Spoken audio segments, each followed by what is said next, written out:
Hello, मी कोमल आणि soul site Marathi tarot शाळामध्ये तुमचं खूप खूप मनापासून स्वागत.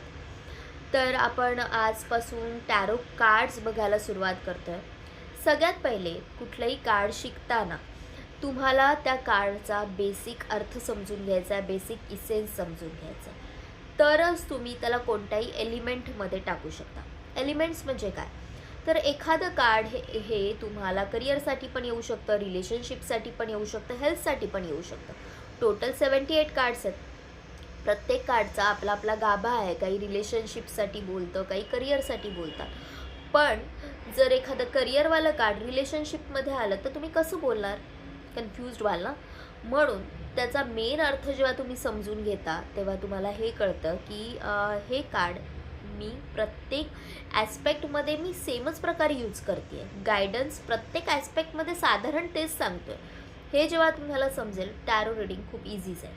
तर जे पहिलं 0 नंबरचं कार्ड आहे ते कार्ड आहे द फूल. 0 नंबरचं कार्ड. टॅरोची सुरुवात 0ने झालेली आहे आणि द फूल. वेडे असतो का नाही आपण आधी? कार्डचं नावही तसंच आहे. त्याच्यामध्ये तो एक वेडेपणा आहे जो लहान मुलांमध्ये असतो. एक लहान मुलगा दाखवलेला आहे आणि त्याच्यासोबत त्याचा एक लॉयल पार्टनर जो कुत्रा आहे त्याचा तो आहे. जसं लहान मुलाला कशाची भीती नसते, त्याला माहिती नसतं की मी इथून पुढे गेल्यावर मी पडेल. एनर्जी खूप खूप एकदम सॉलिड नेक्स्ट लेवलची असते. ओके, ती एनर्जी याच्यामध्ये पण आहे. इथे तो एका क्लिफवर उभा आहे, एका म्हणू शकतात की त्या दरीच्या टोकावर आहे आणि तिथून एक पाऊल जरी त्याने पुढे टाकलं तर तो त्या दरीत पडेल. जसं लहान मुलाला हे कळत नाही की मी ह्याला हात लावला, एखादा दिवा आहे त्याला हात लावला तर माझा हात भाजू शकतो, तसं ह्यालाही कळत नाही आहे की मी पडू शकतो. ओके, तरी त्याची न्यू बिगिनिंग आहे का नाही, कारण त्याच्या अंगामध्ये तो जोश आहे. इथे सूर्य दाखवलेला आहे जो एक नवीन गोष्टीचं प्रतीक आहे. आता हेच तुम्ही प्रत्येक गोष्टीच्या ॲस्पेक्टमध्ये कसं टाकणार आणि त्याचा गायडन्स कसा देणार किंवा रिझनिंगमध्ये कसं टाकणार. रिलेशनशिपमध्ये बोलताय, नवीन सुरुवात होणार आहे. करिअरसाठी बोलताय, नवीन सुरुवात होणार आहे. तुम्ही जर हेल्थसाठी बघताय तरी हे कार्ड तेच सांगणार आहे की तुमची एक नवीन सुरुवात होणार आहे.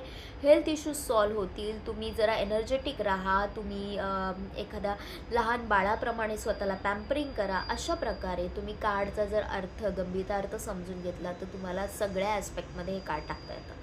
आता जर एखादा माणूस आला की माझे हे प्रॉब्लेम सॉल्व का होत नाही आहेत किंवा काय प्रॉब्लेम आहे, तर रिझनिंगमध्ये हे कार्ड काय म्हणू शकतं? हे कार्ड हे म्हणेल की तुम्ही खूप शॉर्ट टर्मचा विचार करता ना, लाँग टर्मचा विचार नाही करत की तुम्ही इथून पडू शकता. तुम्ही डिसिजन फॉर शॉर्ट टर्मवर घेतलेलं आहे.